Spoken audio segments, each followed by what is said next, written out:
Hello बच्चों, let's see this question. The question says give comparison between the following. First है C3C4 plants, second में करना है cyclic and non cyclic photophosphorylation के बीच में, और थर्ड में डिफरेंस बताना है anatomy of leaf in C3 and C4 plants. So the key concept here is photosynthesis. Photosynthesis होती है प्लांट्स में. अब यहाँ फर्स्ट डिफरेंस पूछा है between C3 and C4 pathways.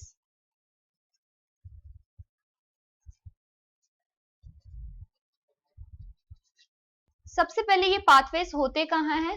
C3 pathway जो है वो होता है मीजोफिल सेल्स में, जबकि C4 पाथवे में मीजोफिल सेल और बंडल शीथ सेल इन्वॉल्व होते हैं. सेकेंड चीज यहां पे आती है कि जो प्राइमरी एक्सेप्टर है कार्बन डाइऑक्साइड का वो कौन है? यहां पे प्राइमरी एक्सेप्टर है RUBP जो कि एक 6 कार्बन कंपाउंड है, और दूसरी तरफ C4 पाथवे में primary acceptor of carbon dioxide है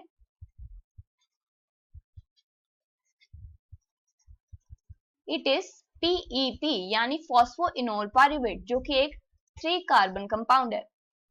तीसरी चीज है जो यहाँ पे फर्स्ट स्टेबल प्रोडक्ट है वो है three phosphoglyceric acid in case of C3 pathway, और दूसरी तरफ C4 पाथवे में फर्स्ट स्टेबल प्रोडक्ट है oxaloacetic acid. C3 pathway एक स्लोअर प्रोसेस है ऑफ कार्बन फिक्सेशन, और दूसरी तरफ जो C4 पाथवे है it is the faster process of carbon fixation. Photorespiration की बात करें तो फोटो रेस्पिरेशन C3 पाथवे में होती है. इन प्लांट्स में फोटो रेस्पिरेशन हो सकती है, और C4 पाथवे वाले जो प्लांट्स होंगे वहां पे फोटो रेस्पिरेशन एब्सेंट होती है.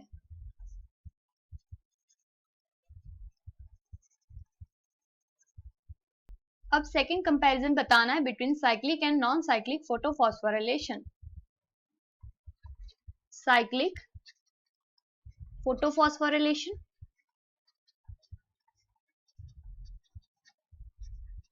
and non-cyclic photophosphorylation.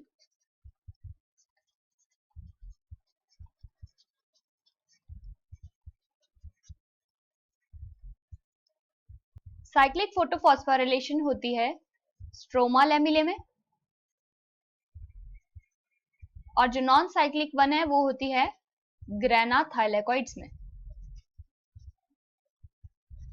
यानी यहां पे सिर्फ PS1 रिएक्शन सेंटर प्रेजेंट होगा, और यहाँ पे PS1 प्लस PS2 दोनों ही रिएक्शन सेंटर्स या फोटोसिस्टम्स प्रेजेंट होते हैं. इस प्रोसेस में ओनली ATP is synthesized, जबकि नॉन साइक्लिक में ATP के साथ साथ NADPH2 भी बनता है. साइक्लिक फोटोफॉस्फोरिलेशन में there is no photolysis of water, जिसका मतलब हुआ ऑक्सीजन इज नॉट प्रोड्यूस्ड, जबकि दूसरी तरफ नॉन साइक्लिक फोटोफॉस्फोरिलेशन में there is the photolysis of water, जिसकी वजह से ऑक्सीजन इज प्रोड्यूस्ड.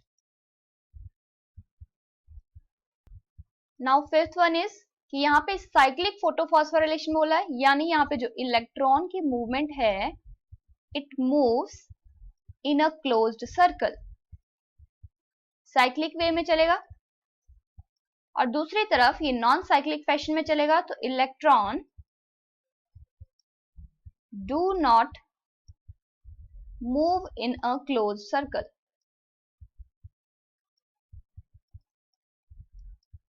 अब नेक्स्ट कंपैरिजन करना है in the anatomy of C3 leaves, C3 plant के लीव्स और C4 प्लांट के लीव्स। सबसे इंपॉर्टेंट डिफरेंस है इनमें क्रैंस एनाटमी का।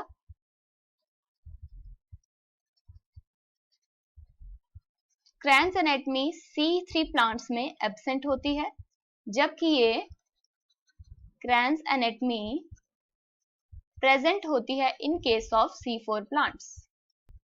यानी C4 प्लांट्स में जो बंडल शीथ सेल्स होंगे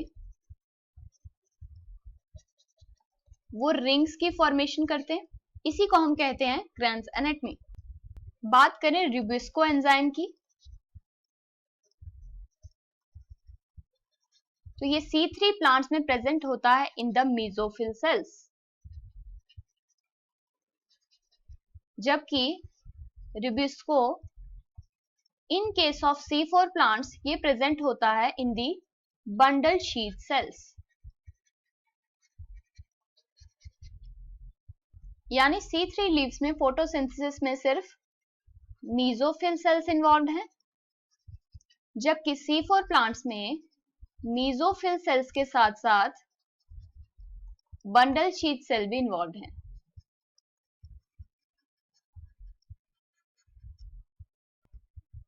Hope you understood it well. Best of luck.